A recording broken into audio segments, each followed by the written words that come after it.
Today is the 29th Sunday in Ordinary Time, and in today's readings, several interlocutors come up against Jesus to try and trap him in speech. You have the Pharisees who have been combating him for some time now, trying to find a way to have him judged. Use the Herodians to try and ask him a question.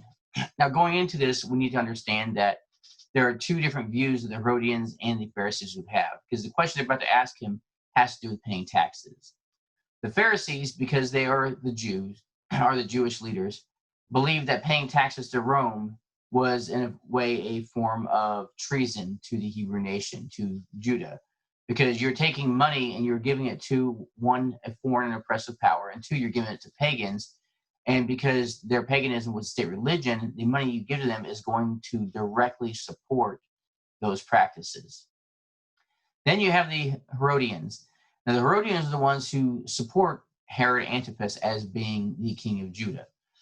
Now, there are a couple of things here. One is Herod is not an actual ethnic Jew from generations past. Herod Antipas is the king right now because his father took the kingship during the reign of the last of the Hasmoneans, which were the family of Judas Maccabeus, who had fought against the Seleucid Empire and won Israel their freedom in the book of Maccabees. The last of their descendants had been living during the time of Herod the Great, who was Antipas's father. Now, their family had joined during roughly the time of the Maccabean uprising when they were conquered, so a lot of Jews didn't really trust them. And then you had Antipater the Idumean, who had helped support John Hyrcanus, who was one of the claimants to the throne.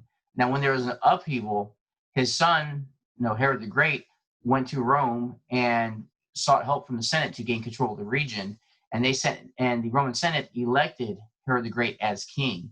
And Herod the Great went back as an agent of Rome and took over the empire, and eventually killed the Lacedaemonians that weren't killed during the combat that was going on. So you fast forward to now, Herodians are the ones who actually support him as king, and they support the taxes.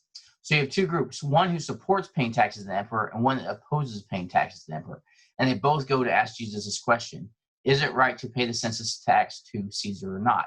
Knowing that if he sides with one or the other is going to condemn him, and they can get rid of him. They can get rid of this problem. And so what happens is Jesus asks them, show me one of the coins that you use to pay the census tax. When they show him, and what happens, he shows him, he says, whose image is this? It's Caesar's. So take what is Caesar's and render it to Caesar's, and what is God, which is render unto God what belongs to God. Now, the thing here is, he's pointing out one thing in a way, that this money was something that was used in general commerce anyway.